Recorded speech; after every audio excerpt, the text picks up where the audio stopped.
थाने साहब, आप आ गए। मैंने पुलिस को कुछ नहीं बताया। आप मुझे रिहा करवाने आए हैं ना? हाँ, रिहा करवाने आया, लेकिन लॉकअप से नहीं, जिंदगी से।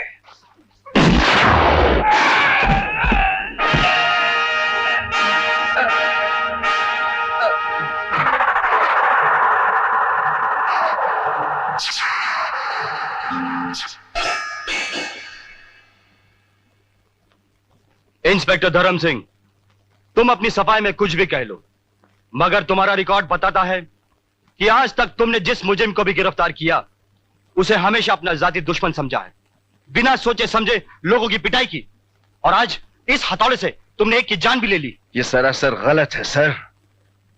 मुझे बदनाम करने के लिए एक साजिश रची गई है। सर, किसी मुलजिम से तहकीकात के दौरान आज तक मैंने कभी किसी हथियार का इस्तेमाल नहीं किया। सर, भगवान ने इस हाथ में इतनी शक्ति दी है कि बड़े बड़े मुजरिम इसे देखकर अपने जुर्म का इकबाल कर लेते हैं। तो आप खुद ही सोचिए कि मुझे इस हथौड़े की क्या जरूरत है। मैं तुम्हारी कोई सफाई सुनना नहीं चाहता। तुमने उसे जान से मार डालने की धमकी दी थी, इस बात का गवाह सारा स्टाफ है। Dharam Singh, now you are suspended.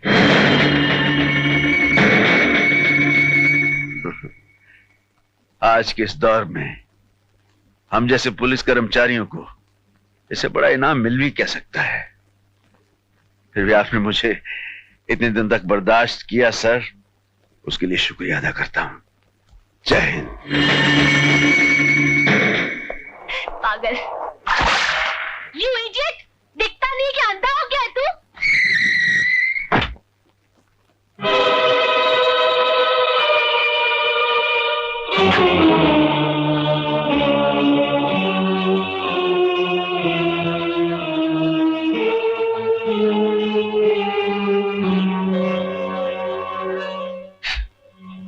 Madam, मुंह खराब करने से कपड़े साफ नहीं हो जाते। ये लो रुपए, किसी लॉन्ड्री में जाकर अपने कपड़े साफ करा लेना। और हाँ, बाकी के बचे हुए पैसों से किसी ब्यूटी पार्लर में जाकर अपना चेहरा साफ करा लेना।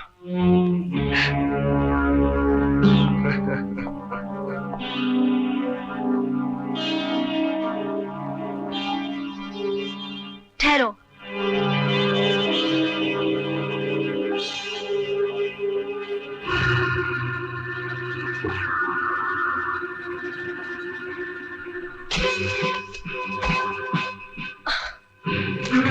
ये लो रुपए और अपने कपड़े लॉन्ड्री से धुलवा लेना। अरे नहीं रे नहीं, मेरे यार लड़कियों पे हाथ नहीं उठाते। लड़कियों की तो इज्जत करते हैं, क्योंकि यहाँ की सारी लड़कियां तुम्हारी बहनें हैं ना। शांति शांति शांति। और मैडम, आपको भी इतना नाराज नहीं होना चाहिए। अगर एक खूबसूरत चेहरे पर एक तिल हो तो उसे नजर नहीं लगती। अच्छा? हाँ, और इस गधे ने तो काफी तिल लगा दिए। अच्छा है, ये भी अच्छा है, क्योंकि अब तुम्हें कभी जिंदगी भर नजर नहीं लगेगी। क्या बात? नहीं नहीं, अब तुम्हें भी नजर नहीं लगेगी। अरे नहीं नहीं नहीं, क्या रूप निकल आया है कीचड़ के क्रीम से। टिंग टोंग।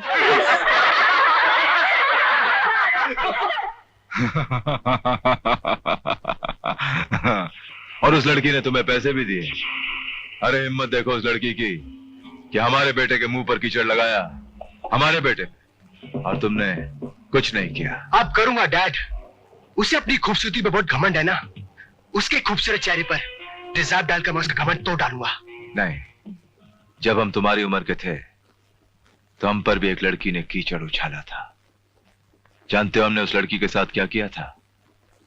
बदले में उस लड़की से हमने शादी कर ली थी। वो तुम्हारी माँ थी। खूबसूरत लड़की का घमंडी और बहादुर होना हमारे खानदान को शोभा देता है। अब वो लड़की इस घर की बहू बनेगी। सच डैड? हाँ बेटा, लेकिन अब कुछ दिनों के लिए उस लड़की को भूलकर अपनी पढ़ाई में ध्यान दो। एग्जाम नजदीक आ रहे हैं। हर साल की तरह इस साल भी फर्स्ट आना है तुम्हें। Okay dad. बैठिए। आप बैठिए सर। धर्म सिंह, मुझे ये सुनकर बहुत दुख हुआ कि तुम जैसे बेबाक और निडर पुलिस ऑफिसर को सस्पेंड कर दिया गया। इसमें दुखी होने की क्या बात है सर? आप तो सियासतदान हैं, देश के सिस्टम को मुझसे ज्यादा जानते हैं, जो आजादी से लेकर आज तक गरक ही होता जा रहा है। कोई ऑफिसर ईमानदार है तो उसकी ट्रांसफर करवा दी जाती है या फिर बेचारे को सस्पेंड कर दिया जाता है। इन्हीं तमाम बातों को सामने रखते हुए मैंने तुम्हें बुलाया है। सॉरी सर, सबसे पहले मैं ये जानना चाहूंगा कि कहीं मुझे किसी गंदी सियासत का मोहरा तो नहीं बनाया जा रहा, क्योंकि गंदी सियासत के गटर के उन गंदे कीड़ों को मैं अच्छी तरह जानता हूं। ये गरीबों के घरों में आग भी खुद लगवाते हैं, गरीबों का कत्ल भी खुद करवाते हैं, और फिर आंसू पोंछने के लिए प्रेस वालों की फौज लेकर पहुंच जाते हैं। इन गरीबों के जले हुए घरों में तो सभी झांकते हैं साहब, लेकिन उनके दिलों में लगे हुए जख्म कोई नहीं देखता। सॉरी सर, बगैर वर्दी बगैर कुर्सी के मैं इससे अच्छा काम कर सकता हूं। धर्म सिंह, माना कि वर्दी और पोस्ट की तुम्हें जरूरत नहीं, लेकिन इस वक्त वर्दी को तुम्हारी जरूरत है, कानून को तुम्हारी जरूरत है, और तुमसे अच्छा ये फर्ज कोई नहीं निभा सकता। ठीक है सर, लेकिन मेरी कुछ शर्तें हैं। बोलो। मैं अपने काम में किसी की नाजायज दखल अंदाजी बर्दाश्त नहीं करूंगा। हो सकता है कल मुझे जुर्म की जड़ें काटने के लिए कुछ वर्दी वालों या खादी पहनने वालों के खिलाफ एक्शन लेना पड़े। मुझे मंजूर है। मेरे हाथों गिरफ्तार किए गए किसी गुंडे की जमानत नहीं होगी। बिल्कुल नहीं होगी। और एक खास शर्त है सर, दिल्ली से आने वाले फोन पर मैं किसी से भी कोई बात करना पसंद नहीं करूंगा। ठीक है, मुझे तुम्हारी सारी शर्तें मंजूर है। Best of luck. Thank you sir.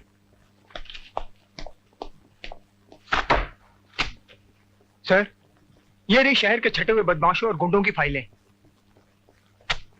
मुझे यहाँ के गुंडों की नहीं, पुलिस ऑफिसर्स की फाइल चाहिए। पुलिस ऑफिसर्स की फाइलें? ये पुलिस ऑफिसर्स की फाइल के बारे में सुनकर हकलाने क्यों लगे हैं आप? जी हाँ भाई, पुलिस ऑफिसर्स की वो फाइल जिसमें उनके अच्छे बुरे कारनामों के रिकॉर्ड्स होते हैं। उनके अच्छे बुरे रिकॉर्ड्स पढ़कर हम उनकी कुंडलियां बनाएंगे और फिर देखेंगे कि क्या करना है। जाइए जरा वो फाइल ले आइए। अभी लाया, अभी। आपने हमें बुलाया सर? आइए, आप दोनों की फाइलें देखी। रिकॉर्ड से पता चला कि सांगा के ज्यादातर केस आप दोनों ने हैंडल किए हैं। जी सर। ये सांगा साहब आपके रिश्तेदार लगते हैं। क्यों सर? हाँ, रिकॉर्ड से तो ऐसा ही लगता है। उनके आदमियों को आप जेल तो एक तरफ, लॉकअप में आधे घंटे से ज्यादा नहीं रखते। वो ऊपर वाले का प्रेशर होता है ना, आप समझ जाइए ना सर। छी छी छी छी छी, ऊपर वालों के प्रेशर के नीचे आप काम करते हैं। शर्म आनी चाहिए आपको। इसीलिए तो आपकी निगाहें झुकी रहती हैं। देखो, पैसा कमाने का इतना ही शौक है तो और बड़े धंधे हैं, वो कर लीजिए। देखो, अगर फर्ज प्यारा है तो जेब की बजाय जेब के ऊपर लगने वाले मेडल्स का सोचिए। जरा फोन लगाइए सांगा को, कहीं मैं बात करना चाहता हूं। सांगा बोल रहा हूं। काय सांगा साहेब, काय सांगायचंय? गोडबोल बोलतोय। Stop it. घटिया लोगों की खुशामद करने वालों से मुझे सख्त चिढ़ है। अपनी जहनीत को बदलिए। हेलो सांगा साहब, मैं इंस्पेक्टर धर्म सिंह बोल रहा हूं। बोलो। आपसे मुलाकात की तमन्ना है। नवाजिश होगी अगर आप 1 घंटे तक जुहू होटल तशरीफ ले आए। सुना है आप पुलिस वालों से मिलना पसंद नहीं करते, लेकिन ये हिमाकत मेरे साथ मत कर बैठिएगा, भारी पड़ जाएगी। क्योंकि मेरा एक नाम और भी है, इंस्पेक्टर हथौड़ा सिंह। अरे कल्लू, अरे महेश चाचा, तुम कैसे हो? अच्छा हूँ भाई, ये बताओ, कल तक तो तुम्हारे पास साइकिल नहीं थी, आज तुम्हारे पास गाड़ी आ गई। अरे भाई, धोती कुर्ता पहनने वाला आदमी आज सूट में, हाथ में घड़ी, गले में चेन, बात क्या है? अरे महेश चाचा, अपनी तो किस्मत खुल गई। वो क्या है कि अपुन तो गया था 2-4 हाथ खेलने बॉम्बे क्लब, अचानक सांगा साहब के साथ खेलना पड़ गया। सांगा वो तो बहुत खतरनाक आदमी है, तुम उसके साथ में खेला? और नहीं तो क्या चाचा? अरे सच्ची कह रहा हूँ चाचा, सांगा अनाड़ी खिलाड़ी है, जीरो है जीरो। लेकिन हाँ, पैसे की टकसाल है वो। बहुत माल कमाया है अपन ने उधर से। वो तू छोड़ बेटा, अभी लफड़ा क्या हुआ मालूम? मेरी बेटी के लिए एक सेट लेने का है, उसमें 5,000 रुपया शॉर्ट है। तू मेरे को 5,000 रुपया उधार देगा? अरे 5,000 क्या चाचा, 50,000 ले लो। लेकिन एक बात है, आखिर हो तो तुम भी पत्तों की लाइन के माहिर, फिर क्यों नहीं एक आध हाथ सांगा के साथ खेल लेते हो? अरे हजारों के नोट लाखों में बदल जाएंगे। फिर अपनी बेटी को सोने के बजाय हीरो के गहने देना। मैं जाता हूँ। कहा? बॉम्बे क्लब।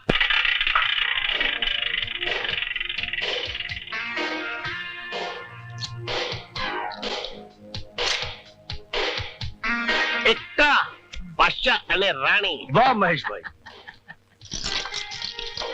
कल्लू, मैं तो सिर्फ क्या?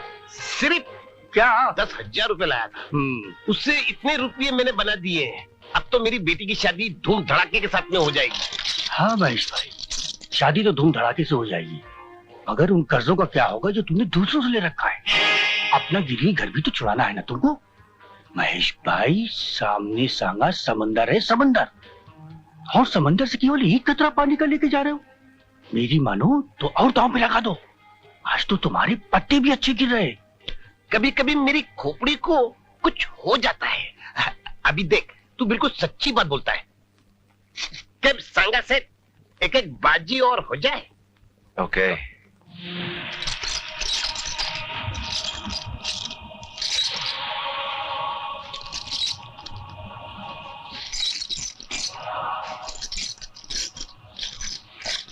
कौड़ी न रख कफन को।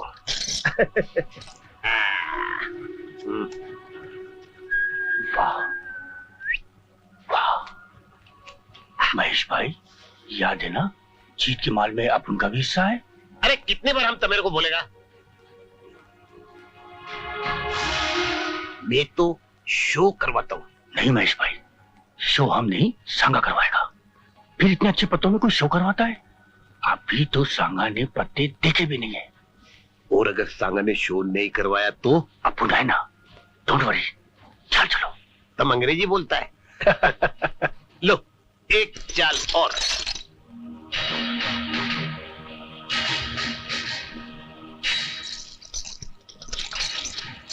$5 लाख की चाल। कोई बात नहीं महेश भाई, चलने दो। अरे क्या चलने दो, अब मेरे को भी चाल चलने के लिए 10 लाख मांगता है कि नहीं? ओफो महेश भाई, रुपया मिल सकता है, सांगा कर्जा देता है। अपने को उधार नहीं मांगता। उफ, बेवकूफी मत करो महेश भाई, सांगा से अभी इसी वक्त 10 लाख रुपए ले लो। हाथ के पत्ते बड़े हैं, जीत के फौरन पैसा वापस कर देंगे। सांगा साहब, क्या शो कराने के लिए 10 लाख रुपए मिलेगा? क्यों नहीं मिल सकता? हाँ, लेकिन रुपयों के बदले आपको कोई चीज गिरवी रखनी पड़ेगी। मेरे पास गिरवी रखने के लिए कुछ भी नहीं है। आपकी बेटी। क्या पकते हो सांगा साहब? महेश भाई आराम से, मेरी मानो तुम हाँ कह दो। अरे तुम सुनते नहीं हो क्या कर रहे हैं? मेरी बेटी को गिरवी रखना मांगते हैं, ये कभी नहीं हो सकता। अरे महेश भाई, आपको क्या हो गया? आपके पत्ते इतने बड़े हैं, आपके सामने दौलत का ढेर लगा हुआ है, आप सेकंड में लखपति बन सकते हैं। अरे महेश भाई, लगाने वालों ने द्रौपदी को भी दांव पे लगा दिया था, और फिर वो आपकी अपनी अकेली बेटी है, मेरी भी बेटी की समान है। हाँ, बस शो कराने की देर है, जीतते ही सारा रुपया सांगा को वापस कर देंगे। सांगा साहब, आप रुपए मंगाइए, 10 लाख रुपए। बैठिए महेश भाई, बैठिए। इन्हें समझा दिया ना?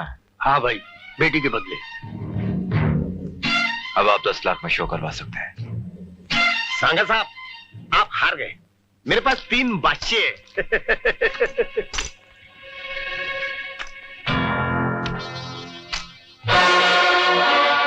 तीन इक्के।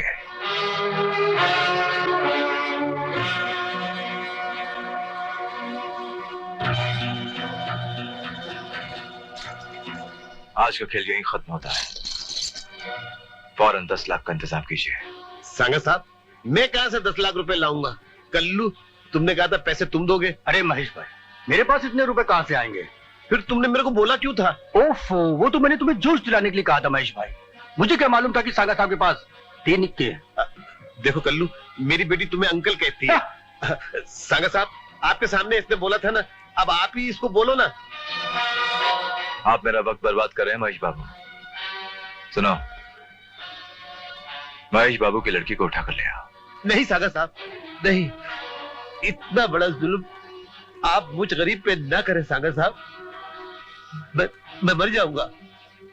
सागा साहब, मैं आपके हाथ जोड़ता हूं, आपके पैर पड़ता हूं।